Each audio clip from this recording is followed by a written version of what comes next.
You've just been listening to the beautiful and slightly ominous retransition at the end of the exposition of Schubert's Trio in B-flat major, Opus 99. This is Sonata She Wrote, the channel where we get just a little theoretical, part 2. In this video, we'll be discussing the development and recapitulations of this trio. I just wanted to set the mood and remind you of where we've been before we set out on a new journey with Schubert.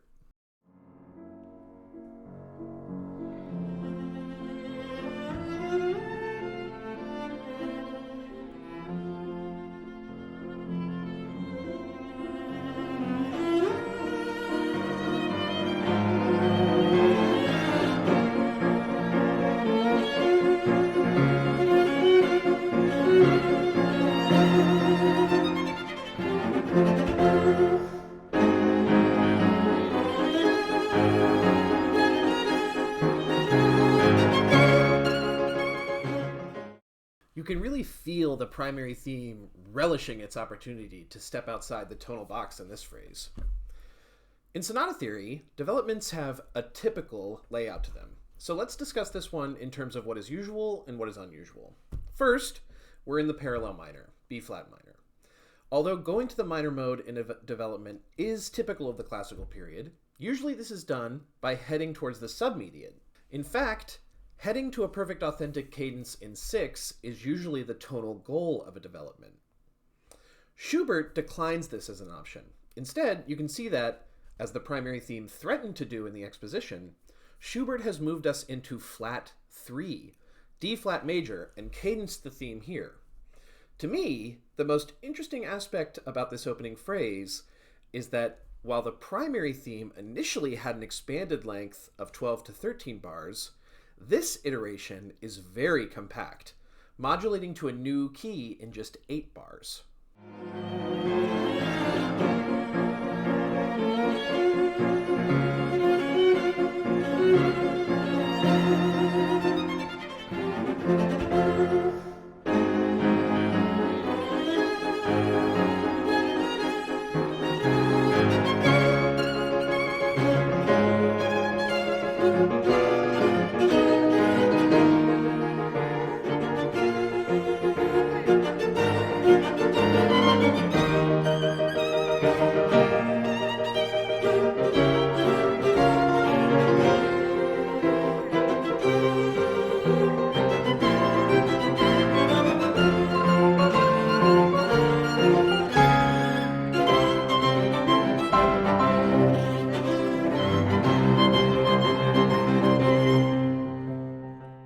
Other than not moving to the median, I would say our development is fairly typical.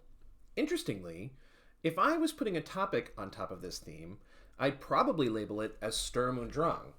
Not an uncommon topic for developments, and it fits in rather nicely with Schubert's use of the pastoral in the exposition. We're flashing in and out of minor keys, there's a lot of harmonic tension. These dotted rhythms, especially the doubly dotted German 6 chord, really add a lot of tension. So far, this development is partially rotational, meaning it's using material from the primary theme and transition areas before the medial caesura.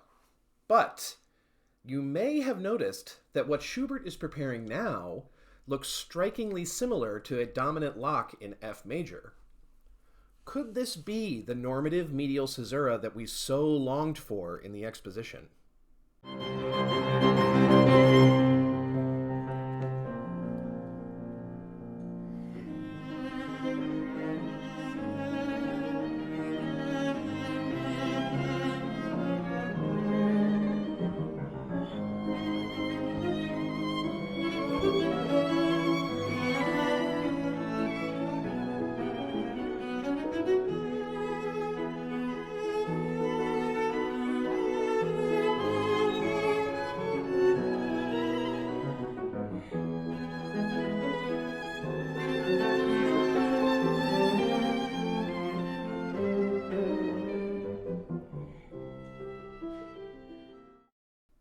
So close.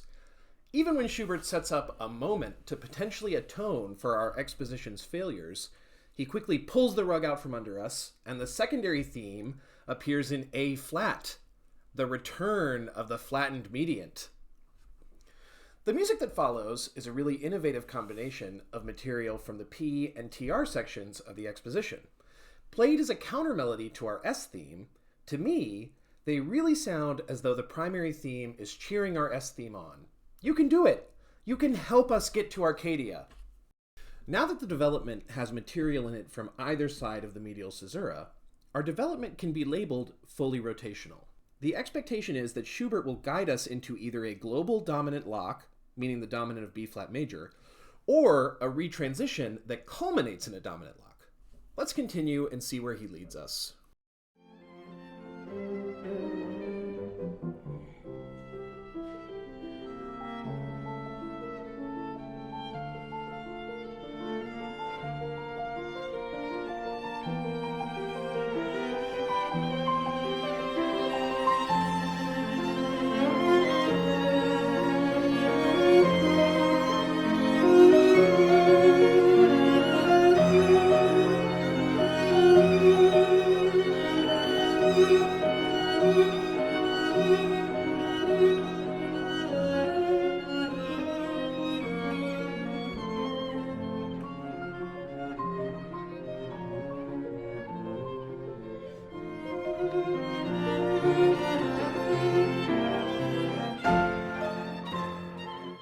Initially, everything seems to be unfolding according to our expectations. We even have a potential dominant lock to B flat major in bar 161.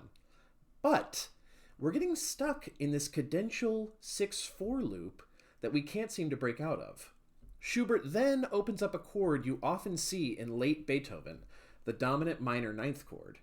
But this chord, perhaps from its own instability, isn't able to hang on quite long enough for the recapitulation to open, and instead of functioning as a dominant chord, we end up with a box of oops, all F major, serial.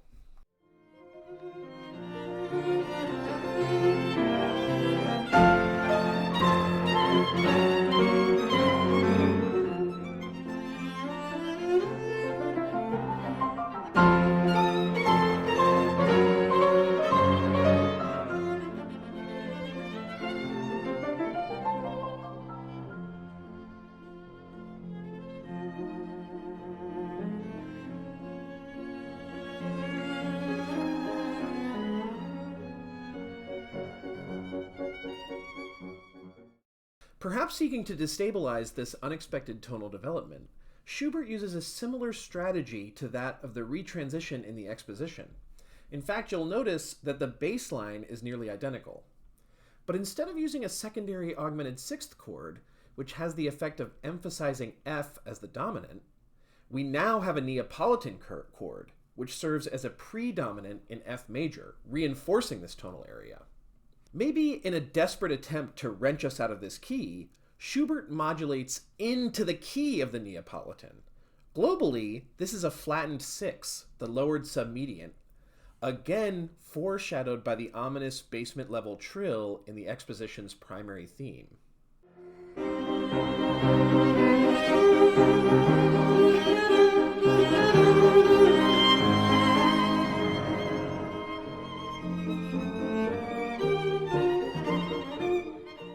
Now the question is this a recap or something else?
As you might be able to tell from my labeling, I'm trying to have my cake and eat it too. In Sonata Theory, Hepokoski and Darcy note that the tonic is the most normative opening for the recapitulation, followed by the subdominant, as you may remember from my analysis of Mozart's piano sonata K545. However, on page 268, they note in a section called Recapitulatory Rotations that begin in minor 6, major 6, or flat major 6, very rarely, composers began a recapitulatory rotation in a key other than the tonic or subdominant. The alternate key most often chosen seems to have been that of the submedian, usually with a sense of momentarily locking onto a set of P 1.1 correspondence measures, the usual signal of relaunch. Correspondence measures are Hepokoski and Darcy's terms for measures in the recapitulation that correspond to measures in the exposition. In other words, although they point out that it is very rare, Hepokoski and Darcy would definitely label this submediate return of the primary theme as the recapitulation.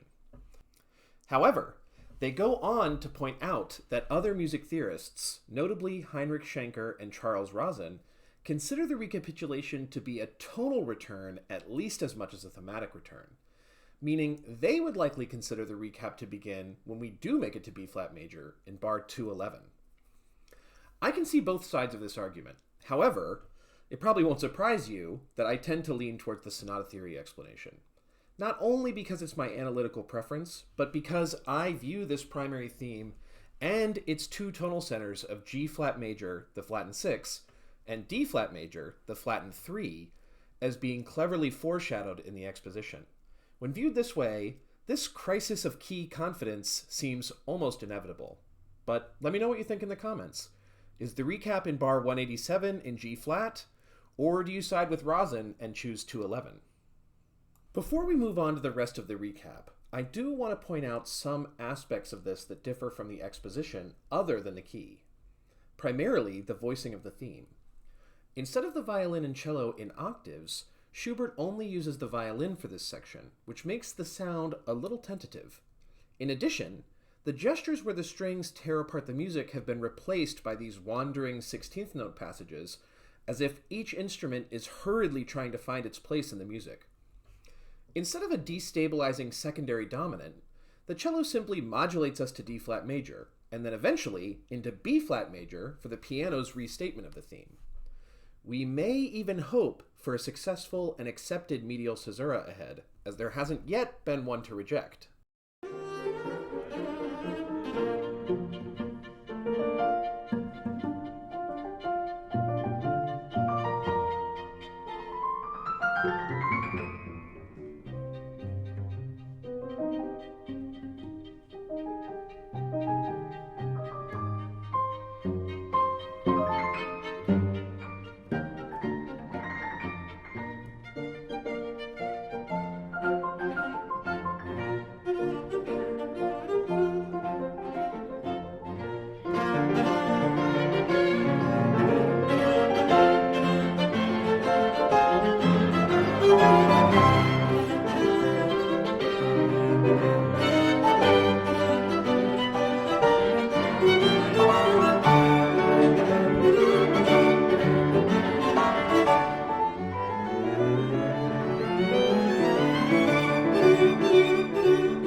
Unfortunately, we still do not have a medial caesura that is accepted by the second theme, as again, rather than simply remaining in the tonic, this transition attempts to modulate into G.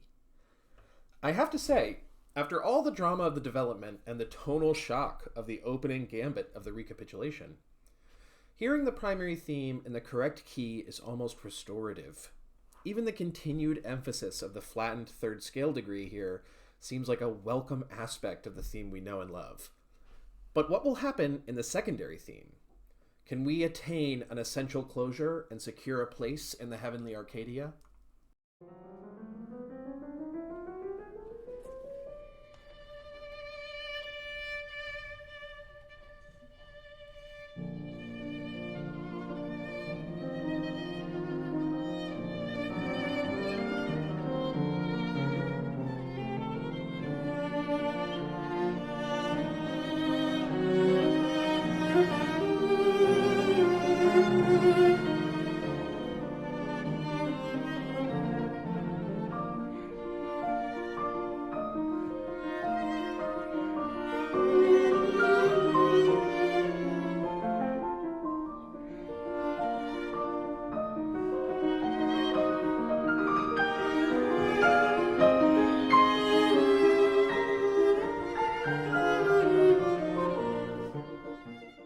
The secondary theme is much as it was in the exposition, with two notable differences. First, the violin seems to have most of the agency in the recapitulation. It brought in P by itself, and it's also bringing in S, what had been the cello's role. It does so with these repeated quarter notes, only notable in that there are 5 rather than 3, sort of highlighting the struggle that the secondary theme has to go through. This theme is certainly doing some heavy lifting, but it does present itself in B-flat major and reaches a successful ESC in bar 262. The drama of this movement is not over. Our closing zone had a mind of its own in the exposition, but maybe it will have calmed down as this piece doesn't have another repeat to deal with.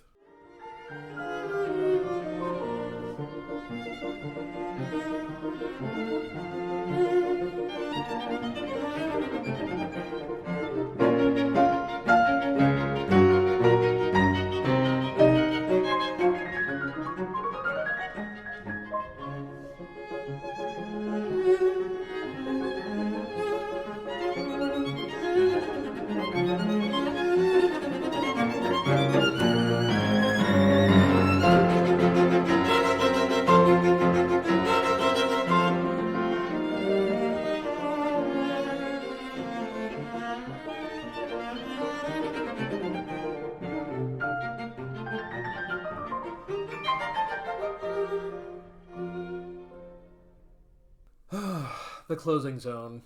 It seems fated to play out the same hardships that dogged it in the exposition. As before, Schubert falls into the parallel minor relatively quickly, but I can't help but hear this augmented 6th chord, alternating with 5, as even more desperate than it was in the exposition. We can't be changing keys, really. Can we?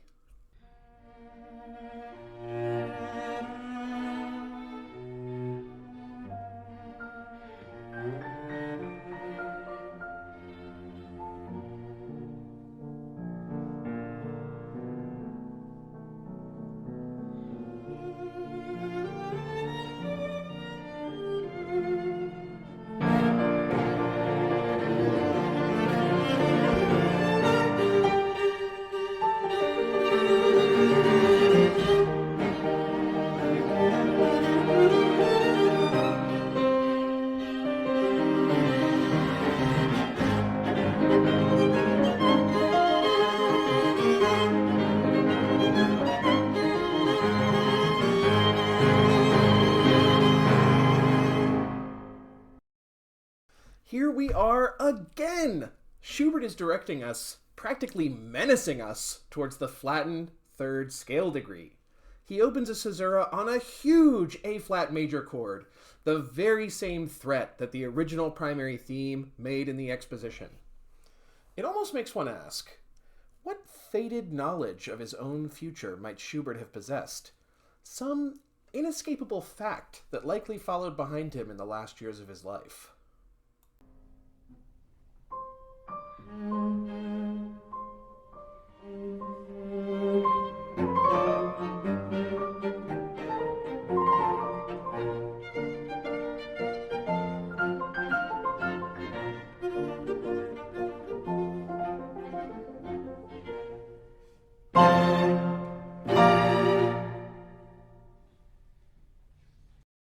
It really warms the heart.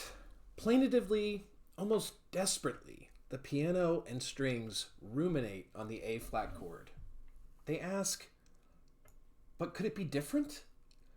Suddenly, the music veers back toward the P material, back to our earthly, realistic pastoral. Perhaps Schubert is turning his back on the afterlife and seeking what comfort he can here on earth. After all, death is just another path, one that we all must take. So we've made it through our entire sonata form. I'm very pleased to have decided to make this 2 parts, as it got quite long, but we have one more idea to work through. Late style. Is this piece in late style? Does late style even exist?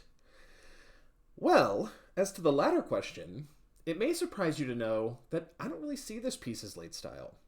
I presented an interpretation of this piece that was heavily influenced by life and death, but is that in the piece? Did Schubert intend this?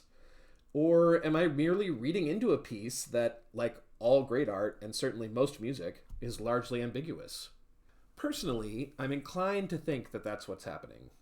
As to whether late style exists, or if Schubert can be placed in late style, that I feel less confident about. Although this piece may or may not be in late style, it's difficult to hear some of Schubert's final songs, his trio of final piano sonatas, the string quintet, or his final group of string quartets, and not hear the presence of death in them. But now that I've left you on that positive note, I really hope you enjoyed this video. As I said before, this recording is a live recording of the Eroica Trio. If you'd like to hear a full recording with slightly higher sound quality, you can check that out on my channel, and of course it has the score to accompany it. Don't forget to subscribe.